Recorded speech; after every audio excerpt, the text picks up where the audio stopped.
Hello student, स्वागत है आप सभी का एक बार फिर से हमारे इस लर्निंग प्लेटफॉर्म बीएससी बायो वाला में। स्टूडेंट, आज इस लेक्चर में मैं आपको बायोफ्यूल क्रॉप के बारे में बताने वाला हूं कि बायोफ्यूल क्रॉप क्या होते हैं, उसका क्या उपयोग है और कौन कौन से प्लांट है जिनसे हमको बायोफ्यूल प्राप्त होता है। तो बायोफ्यूल को हम लोग पेट्रोक्रॉप भी बोलते हैं। बायोफ्यूल को पेट्रोक्रॉप के नाम से जाना जाता है या फिर इसी बायोफ्यूल को हम लोग पेट्रो प्लांट भी बोलते हैं। ये मोटी मोटी बात हुई कि बायोफ्यूल को हम लोग पेट्रोक्रॉप या फिर पेट्रो प्लांट भी बोलते हैं। जो आपका बायोफ्यूल का प्लांट होता है, इससे हमको बायोडीजल यानी कि प्लांट से डीजल को प्राप्त करना, फ्यूल को प्राप्त करना क्या कहलाता है? बायोफ्यूल, ORR, पेट्रोक्रॉप या फिर बायोडीजल बोलते हैं। यानी कि ऐसे प्लांट, ठीक, जिनसे हम लोगों को बायोफ्यूल या फिर बायोफ्यूल में आप लोग कह सकते हैं पेट्रोक्रॉप या फिर हाइड्रोकार्बन जैसे, ठीक, बायोफ्यूल हाइड्रोकार्बन जैसे मटेरियल प्राप्त होते हैं, उसको हम लोग बायोफ्यूल, पेट्रोक्रॉप या पेट्रो प्लांट बोलते हैं। एक बार फिर से समझिए, ऐसे प्लांट, ठीक, जो बायोफ्यूल प्राप्त करें, बायोफ्यूल देते हो, बायोफ्यूल प्रोड्यूस करते हो, यानी कि उससे हम लोगों को डीजल प्राप्त हो, फ्यूल प्राप्त हो, ईंधन के रूप में फ्यूल प्राप्त हो, उसको हम लोग क्या करते हैं? पेट्रोक्रॉप या biofuel plant, ORR petro plant, या फिर इसको हम लोग हाइड्रोकार्बन भी बोल देते हैं। ठीक, तो इधर ये बात समझ में आई कि बायोफ्यूल क्रॉप क्या होता है, यानी कि जिनसे हम लोग को ईंधन के रूप में बायोफ्यूल मिलता हो, पेट्रोल डीजल मिलती हो। अब बात करते हैं कि जो आपका बायोडीजल होता है, इसको हम लोग हाइड्रोकार्बन प्रोड्यूसिंग प्लांट भी बोलते हैं।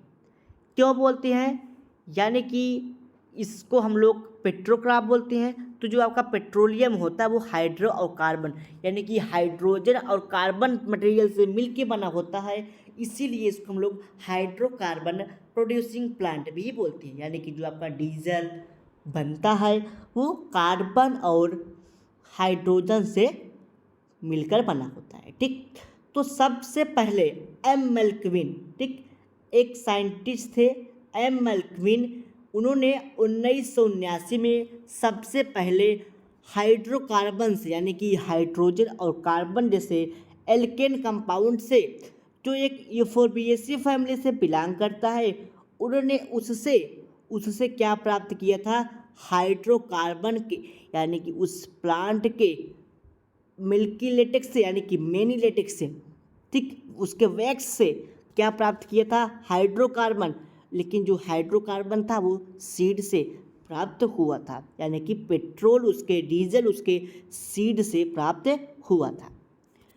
पर फिर से इसी बात को समझिए, मैंने बताया कि सबसे पहले एम केल्विन एक साइंटिस्ट थे, उन्होंने हाइड्रोकार्बन यानी कि एल्केन से क्या प्राप्त किया था? डीजल, यानी कि बायोक्रॉप प्लांट को देखा, डीजल को प्राप्त किया। ठीक, तो उन्होंने जो प्लांट से प्राप्त किया वो यूफोर्बिएसी फैमिली यानी यूफोर्बिएसी फैमिली का प्लांट था। तो उन्होंने देखा कि उससे एक वैक्स या फिर लेटेक्स निकलता है, जो प्लांट है उससे क्या निकलता है? वैक्स, या फिर उस प्लांट से क्या निकलता है? लेटेक्स निकलता है। जो लेटेक्स निकलता है वो क्या होता है? उसमें हाइड्रोजन और कार्बन जैसे कंपाउंड प्रेजेंट थे। हाइड्रोकार्बन था, तो हाइड्रोकार्बन जब था तो उससे क्या निकला? बायोडीजल निकला। जो वो डीजल यानी कि बायोफ्यूल जो निकला, उसको उन्होंने क्या किया? उसको उन्होंने इकट्ठा किया। इकट्ठा करने के बाद उसको एक्सट्रैक्ट किया, यानी कि इकट्ठा करने के बाद उसको प्यूरीफाई किया। प्यूरीफाई करने के बाद देखा कि वो बायोफ्यूल था, वो डीजल के रूप में उपयोग किया जा सकता था। ठीक, यानी कि फ्यूल के रूप में, ईंधन के रूप में उसका उपयोग हम लोग कर सकते हैं। ठीक, तो इसमें बहुत सारे प्लांट आते हैं, बहुत सारी फैमिली आती है। तो कौन कौन से प्लांट हैं, कौन कौन से फैमिली है, उसी के बारे में हम लोग समझते हैं। पहला आपका आता है फैमिली एक्सक्लेपियाडिएसी, ये एक फैमिली है जिनसे हमको पेट्रो प्लांट यानी कि पेट्रोल प्राप्त होता है इन प्लांटे से। ठीक, तो ये आपका इसमें नहीं रहेगा। पहला है आपका एस्क्लेपिया रोटू इंडिको फ्लोई। ठीक ठीक, रोटुंडियो फ्लोरिया एक प्लांट है एस्क्लेपियाडिएसी फैमिली का, जिससे पेट्रो प्लांट प्राप्त होता है। ठीक, दूसरा आता है आपका कैलोट्रॉपिस प्रोसेरा।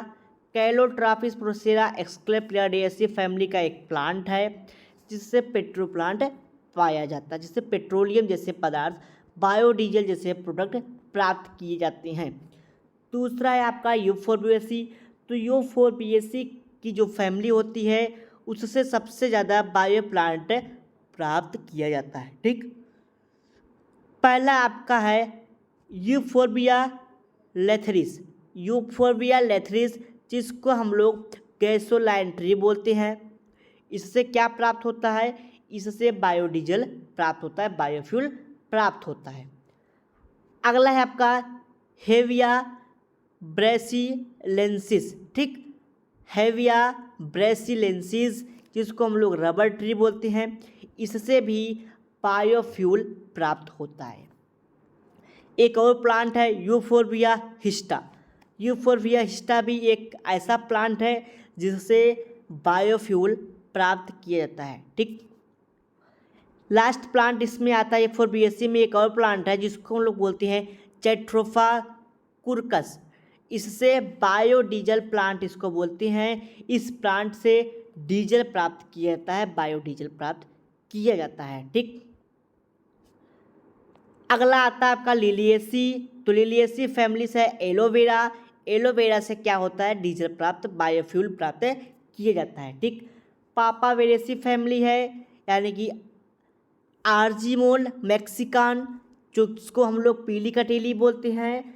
तो ये जो आपका यूफोर्बिएसी है, एस्क्लेपियाडिएसी है, लिलिएसी फैमिली है, पेपेडियोडिएसी फैमिली या फिर पापावेरेसी फैमिली है। ठीक, ये सारी फैमिली मैंने आपको बीएससी थर्ड सेमेस्टर में पढ़ा दिया है। तो बीएससी थर्ड सेमेस्टर के प्लेलिस्ट में जब आप जाएंगे हमारे यूट्यूब चैनल के प्लेलिस्ट में, वहाँ पे सारी फैमिली पढ़ाई गई है, अगर आप इसके बारे में और अच्छी जानकारी लेना चाहते हैं। ठीक, और अगर जो स्टूडेंट नहीं पढ़े हैं फैमिली तो जाके पढ़ लें, क्योंकि आगे आपको कुछ फैमिली के बारे में और जानना होगा।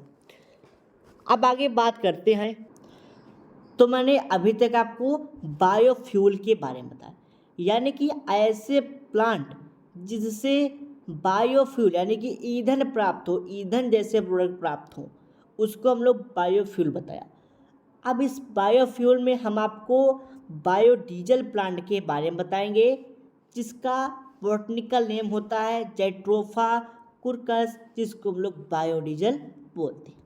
तो बायोडीजल के बारे में हम लोग समझेंगे।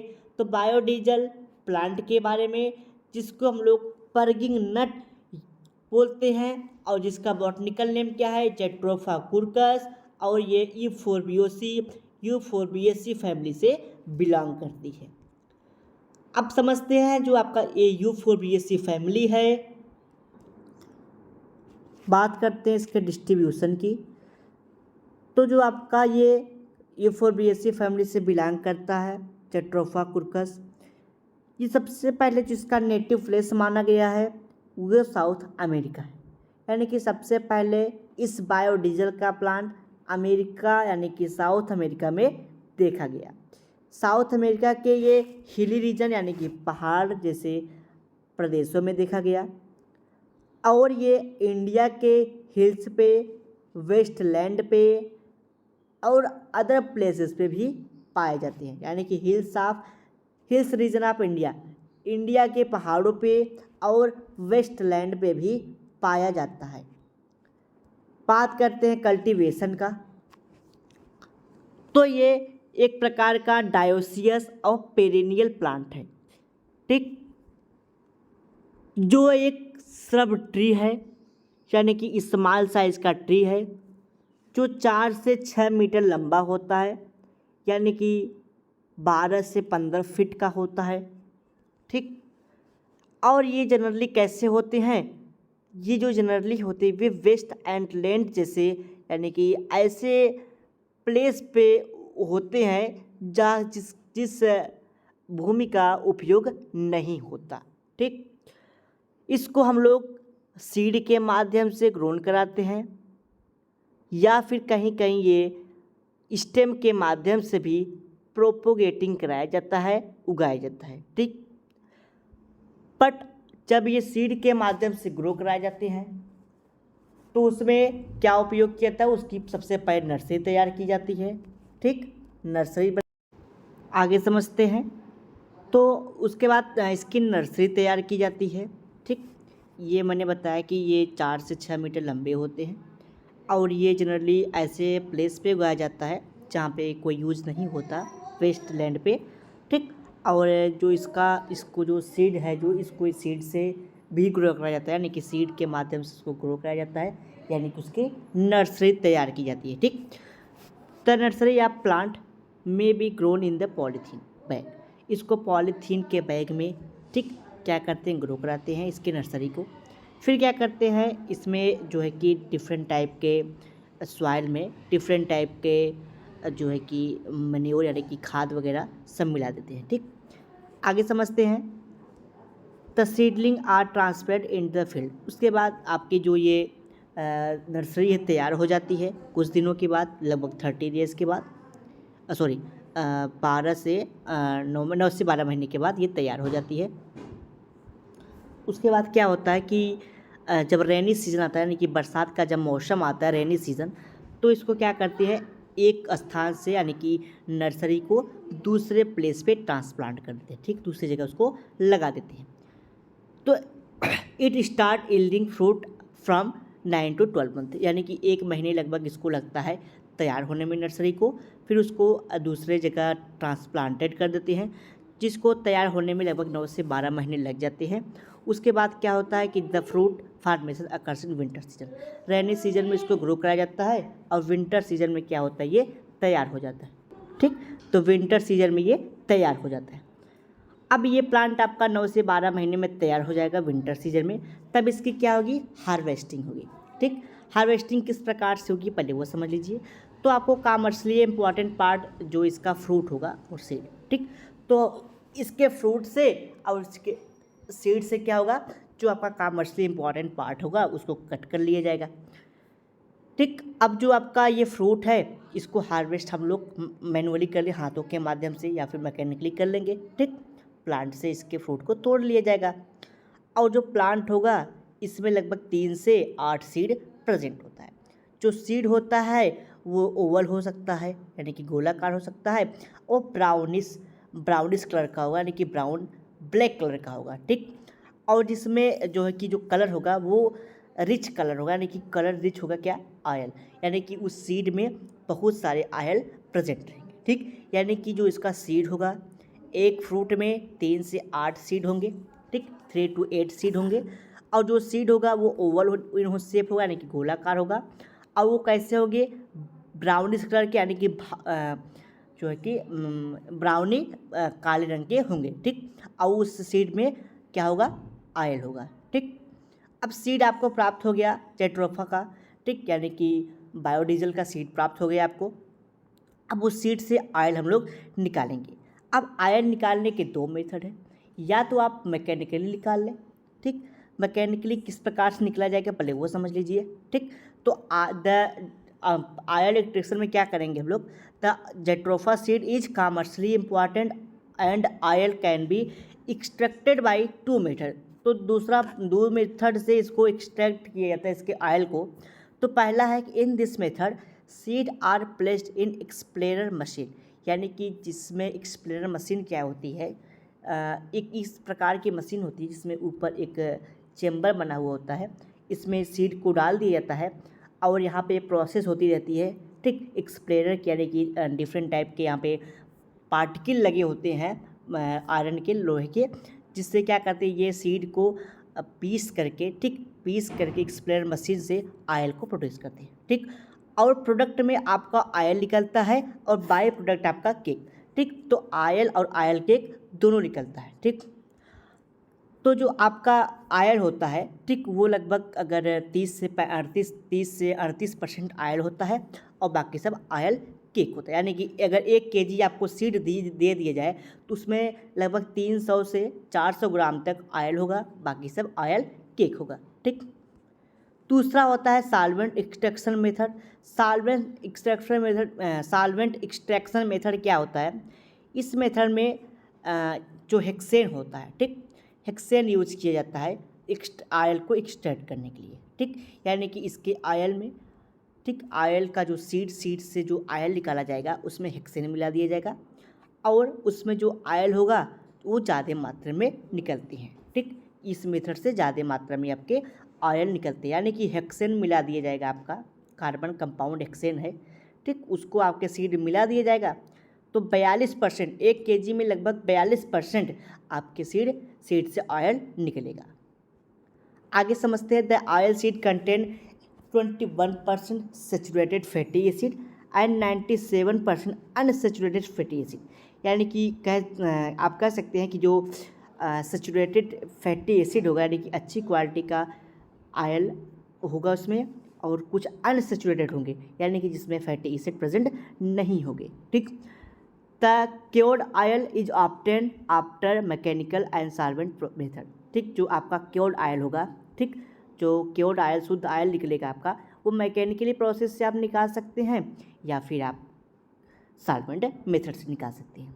ठीक, तो उसके बाद क्या होगा, इसको ट्रांसफेरिफिकेशन करेंगे, यानी कि क्या करेंगे, उसको कह सकते हैं आप प्यूरिफाइड करेंगे, फिर ऑयल के रूप में उसका उपयोग करेंगे, डीजल के रूप में करेंगे।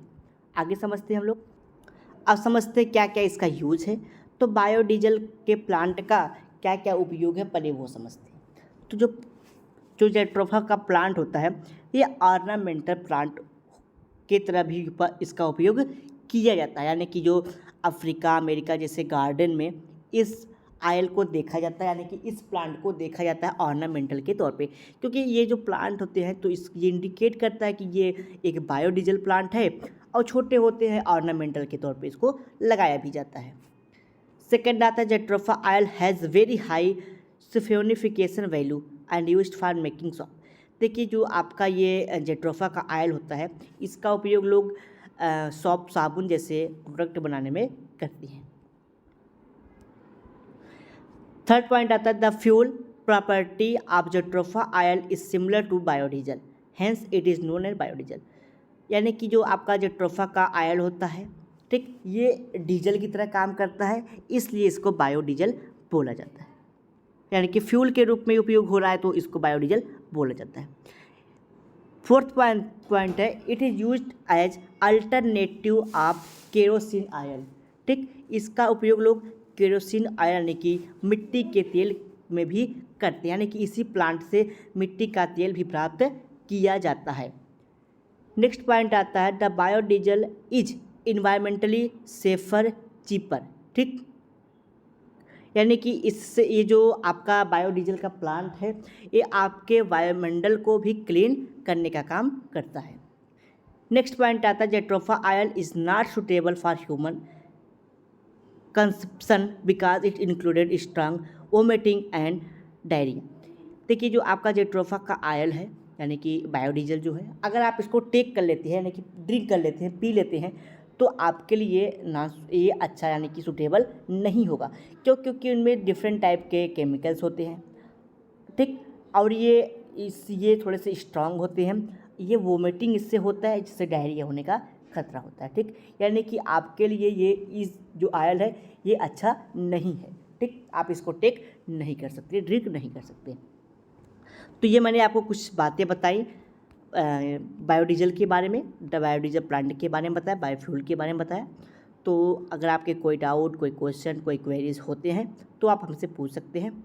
ठीक, तो मैंने अभी तक आपको क्या बताया, बायोफ्यूल क्रॉप के बारे में बताया कि बायोफ्यूल क्रॉप क्या होता है।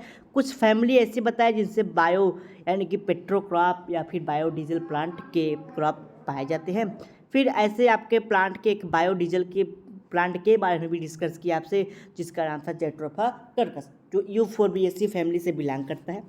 तो मैंने सबसे पहले इसके डिस्ट्रीब्यूशन के बारे में बताया, कल्टीवेशन के बारे में, हार्वेस्टिंग आयल कैसे ऑब्टेन किया जाता है, फिर उसके यूजेस के बारे में आपसे डिस्कस किया। चलिए मिलते हैं अगले लेक्चर में। अगले लेक्चर में आपको सेंटर ऑफ डाइवर्सिटी के बारे में बताया जाएगा, जो आपके फर्स्ट यूनिट की इम्पोर्टेंट टॉपिक बची हुई थी। मैंने बताया था कि जो आपका फर्स्ट और सेकेंड यूनिट है ये इकोनॉमिक बॉटनी से रिलेटेड है, तो इकोनॉमिक बॉटनी का पॉइंट आज यहीं पे ख़त्म होता है, यानी कि सेकेंड यूनिट का सारी टॉपिक। अगले लेक्चर में हम आपको सेंटर ऑफ डाइवर्सिटी के बारे में बताएंगे कि क्या क्या है सेंटर ऑफ डाइवर्सिटी। उसके बाद एक और इम्पॉर्टेंट टॉपिक बचती है, उसको कवर करते हुए आपका ये चैप्टर दोनों एंड हो जाएगा, यानी कि कंप्लीट हो जाएगा। ठीक, चलिए मिलते हैं अगले लेक्चर में। अगले लेक्चर में सेंटर ऑफ डाइवर्सिटी के बारे में बताया जाएगा।